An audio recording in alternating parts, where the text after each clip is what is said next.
Ito yung M. Luwelier na malapit sa bahay namin at walking distance lang.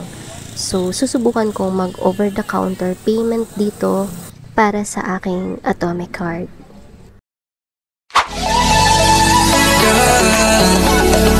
You got it going on, I'll be there in a heartbeat. Tell me your favorite song, I'll put it on repeat. Meron na rin po akong na-upload na video kung paano magbayad over the counter sa 7-Eleven. So, ayan, sa mga hindi pa nakakapanood, i-click lang itong nasa itaas at mapapanood nyo ang mga detalye kung paano siya i-process at kung meron din bang processing fee. So, eto yung video na yon. Ayan, balik tayo sa pagbabayad sa M. Luwelier. Pero bago yon, meron muna tayong kailangang kunin sa ating Atome app. So, open lang natin ang ating Atome app. Importante ang details na to bago tayo magpunta sa M. Luwelier. Click Bills. So, ito yung total amount na kailangan kong bayaran. Click Pay Now. Dahil e-wallet ang nakaselect na payment method dito, kaya naging 342.91 pesos dahil meron siyang additional processing fee. So, dito sa ibaba, tayo pipili kung saan natin gustong magbayad. Naka-indicate naman kung meron ba siyang processing fee or wala. Pero syempre, mamaya malalaman natin kung wala ba talagang processing fee kapag nagpunta na tayo doon sa outlet. Click over the counter. Ito yung mga available na payment method. So, ang malapit lang sa amin dito is M. Luwelier, kaya ang isa-select ko dito ay M. Luwelier.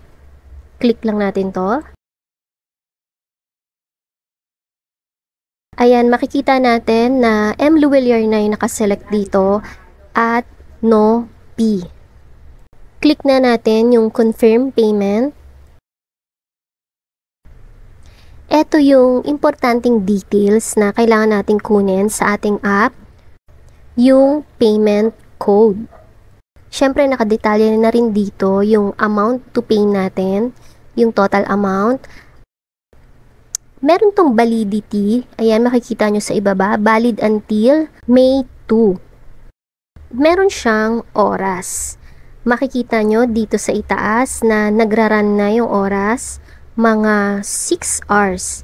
So, dapat ngayong araw, mabayaran ko ang aking card sa M. Luwelier kasi mag-e-expired ang payment code na ito within 6 hours. I-screenshot lang natin or i-save natin sa ating phone. Ito, meron naman siyang save. Hanggat meron pa tayong nakapending na payment code, hanggat hindi pa ito nag-e-expired, hindi tayo pwede magbayad sa other payment method. Hindi tayo pwede magbayad sa ibang outlet or hindi rin tayo pwedeng magbayad through e-wallet hanggat hindi pa to nag-expired. Mag-e-error siya. Ito yung additional instruction ng pagbabayad sa M. Luwelier. So, basahin nyo na lang to. At napansin ko dito sa may number 4, the cashier will charge you an extra fee for their service. So, titingnan nga natin kung talagang merong additional processing fee. Kasi ito yung nakalagay sa instruction nila. Pero dun sa may ano natin kanina ay no fee yung nakalagay. Ayan, pasok na tayo sa M. Luwelier at susubukan ko na yung aking payment code.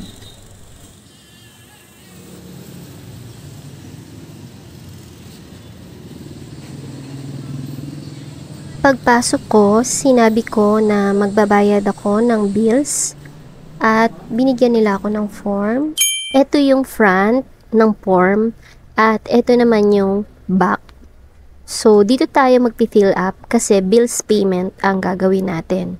So, dito sa baba, fill upan lang natin yung mga details na hinihingi dito. Ito yung ginawa kong pag-fill up sa form. Atomic card na lang yung nilagay ko dito sa company name. Pwede rin kayong mag-slash dito at ilagay Dragon Pay. Ito yung information about Dragon Pay. So, pwede natin siyang gamitin payment method to pay our Atomic card over the counter sa mga payment center.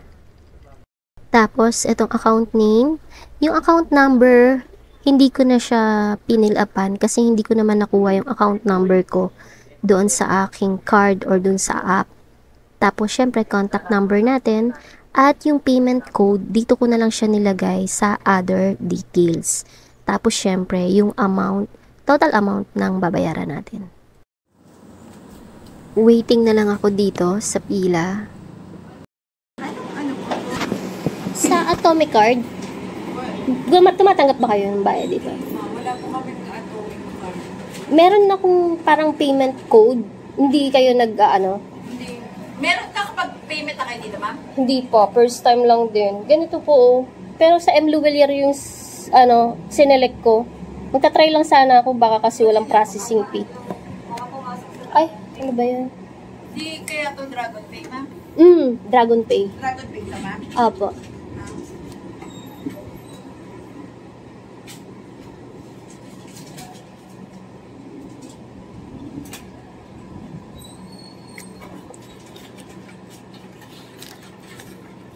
Wala sila ditong barcode scanner. So, hindi ko alam kung lahat ba ng M. Luwelier ay wala silang scanner. Kasi sa 7-Eleven, meron silang barcode scanner. At meron din namang barcode yung nakuha nating details kanina sa app. Kala ko ini-scan lang yung code. Hindi, ma'am. Parang ganun. Parang lang. Ano, ma'am? Dragon Pay po ba to? Sige po. Okay lang. Sure kasi, ma'am, ha? Pagka dito, 300. Okay.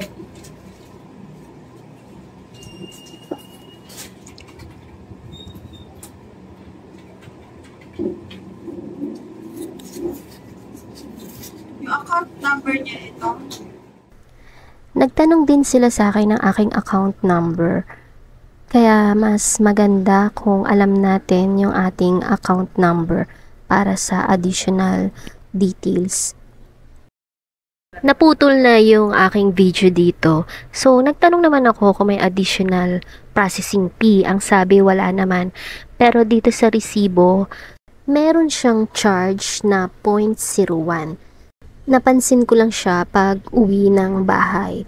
Kung halimbawa meron nga itong charge, at syempre yung charge nito ay nakadepende sa kung magkano yung babayaran natin. First time ko lang din ginawa to na mag over the counter sa M. Luwelier at titingnan natin pag uwi ko ng bahay kung papasok ba agad yung aking binayad, kung mag-update ba siya agad.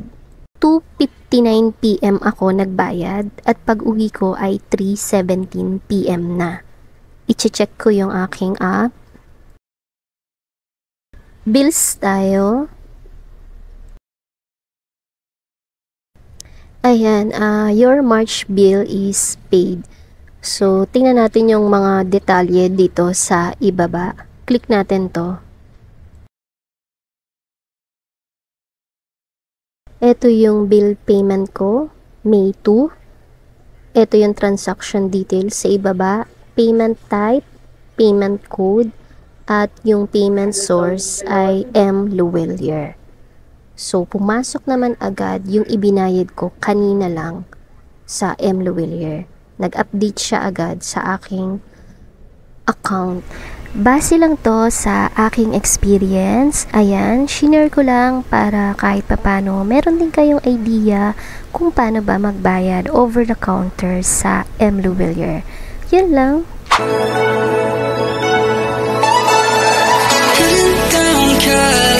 Driving round with my baby, top drops and raindrops, motion got me all faded, my heart got me going all crazy, and